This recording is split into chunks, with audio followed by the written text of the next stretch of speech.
I was home alone that evening.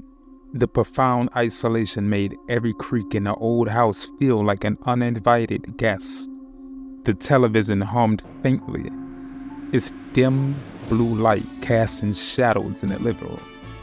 A news reporter interrupted the scheduled program.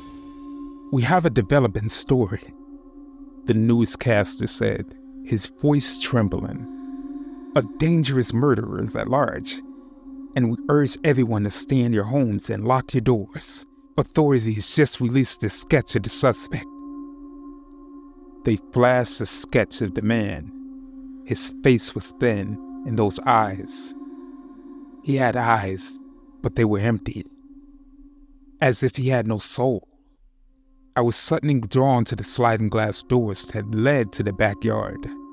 I peered out into the snowy night. There, in the otherwise untouched blanket of the snow, stood a man, matching the very image of the sketch on the TV. His eyes met mine.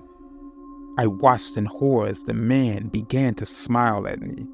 With a surge of adrenaline, I fumbled for the phone to my right, punched in 911, and held the receiver to my ear. When I looked back, he was much closer now, so close that it seemed impossible. I dropped the phone, its dial tone echoing. I focused my eyes on the snow and noticed no footprints from the man when he walked closer to the glass doors. My heart dropped in realization. I was never actually looking at the man outside. I was staring at its reflection.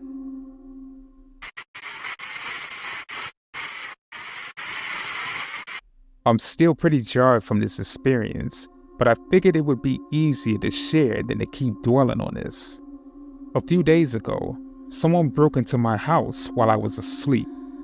I work the night shift, so sleeping during the day is something you learn to get used to. Around 6:30 p.m., I heard what I thought was a large knocking sound coming from outside and my dogs going absolutely ballistic. For reference, I live on a farm out in the middle of nowhere. My closest neighbor is a half a mile away.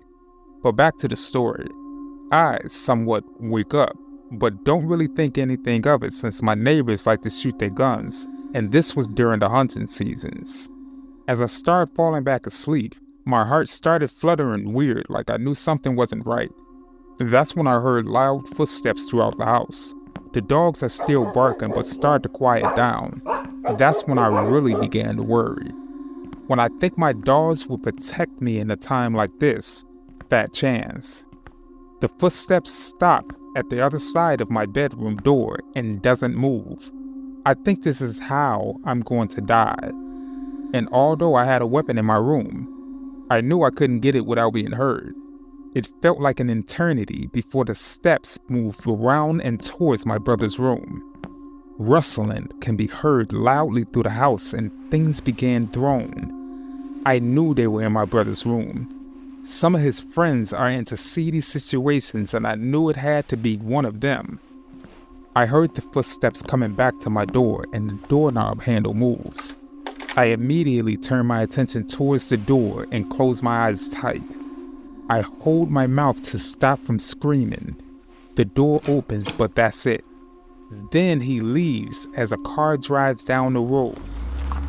I finally bucked up my courage and get out of bed.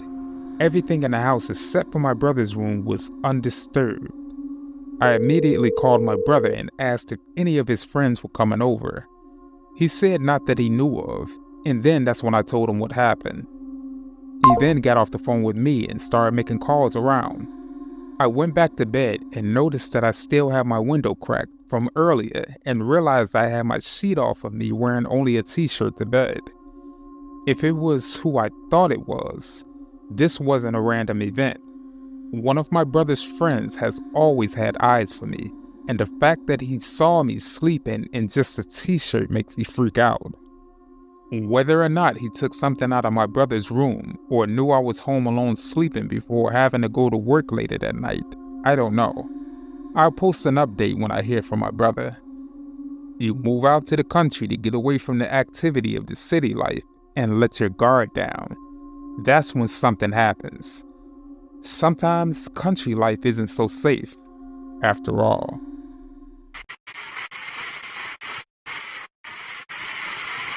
I'm a 26-year-old man, and this happened 12 years ago in the late summer. I lived at the time on a quiet countryside of Georgia. I'm trying to keep my anonymity so I wouldn't disclose any locations. Our neighbor's house, owned by Mr. Johnson, literally was an 8-minute walk from my house. This will all be important later. I was 14 at the time, and my little sister, we can call her Caitlin, whom was 12 at the time. My parents left us to go visit our grandmother, which was an hour away, for some items of our grandfather that recently passed away. They left me in charge since I was the oldest, and it felt good that they stated I was responsible enough to stay home alone. So they left, and we found ourselves home alone, ready to party since it was our first time home alone. But little did we know, we would be in the shock of our lives. The sun was setting, and we were making popcorn to watch a movie when we heard a car pull up to our home. Our home is practically in the middle of nowhere, so seeing that we had a random visitor seemed weird to me. It was an old dingy brown van that pulled into our wraparound driveway. Literally, I thought that maybe this guy got lost, or maybe he was turning around to head back to the road. So we didn't really pay it any attention, almost dismissing it. A moment later, a knock echoed throughout the house. I went to look through the peephole, and there was a sickly-looking, dark-eyed man standing at the door. He had greasy hair, and he seemed to be wearing dirty jeans with a t-shirt. I shouted, "Who is it?" With a groggy but shaky voice, he replied, Hi, I'm your food delivery driver. I have your order right here." Alert but skeptical, I looked again, peering through the peephole to find no sign of any food. You have the wrong house," I said. The guy insisted. "Are you sure? Maybe your mom or dad ordered?" In the midst of my stupidity, I totally revealed to the guy that my parents weren't even home. There was a pause, and then he asked if he can come in and use our bathroom, in which I said no. That's when a fake driver started banging on the door and turning the doorknob to try to let himself in. I swear it sounded like he was kicking the door, trying to now force his way in. My sister was scared, and rightfully so. He then came to the kitchen window trying to break in. I was going to get the phone until I heard the shattering of the window. So I grabbed Caitlin's hand and we booked it upstairs. We got to the room. We started locking and barricading the door. I was trying to be strong for my little sister, but this was a fear that I've never felt before. I swear it felt like we were gonna die. We heard the man ascend the stairs. He made it to my room and tried the doorknob and tried to open the door. I heard him scream out, "You better open the door or else." There was an overwhelming sense of terror that filled the room as the man tried to break in. We got in my closet and locked the door. I grabbed my bat and I started to comfort my little sister who was trembling. The man was almost halfway in, and by the stroke of sheer luck, in the distance, the faint wail of sirens grew louder, which was our glimmer of hope. The intruder heard the approaching sirens and made a desperate attempt to escape. We heard screaming, but we didn't know what was going on. What felt like forever, from sitting in the closet quietly, what seemed to be an officer yelled out for us by name. I was skeptical, but I peeked out of the door and saw the man in the uniform, so we came out. We all went downstairs to see our neighbor, Mr. Johnson, on a porch speaking with the authorities. Come to find out that he happened to be on his front property walking his dog when he noticed the van. He grabbed his binoculars to see the man kicking the door down, so he grabbed his shotgun and headed over stealthily without being detected. When the guy was running out of the front door, Mr. Johnson had to jump on him.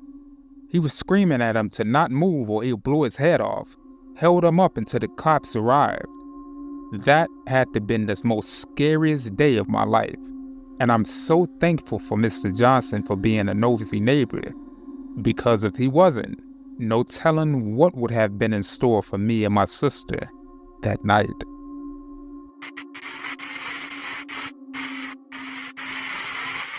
Good evening, everyone. This is Yuri K, and this is the end of the video. Please leave a comment and let us know your opinions on the matter. If you happen to like this content, please check out our other videos. Make sure you like and share amongst your friends and family to help our community grow. You happen to be new to this channel? Please make sure you subscribe. It's free and you can always change it in the future. You have some terrifying story suggestions? If so, make sure that you send it to my email, fearofthedarkstories@gmail.com, and I'll feature it in a future segment. But you guys stay safe out there, and remember to always be afraid of the dark.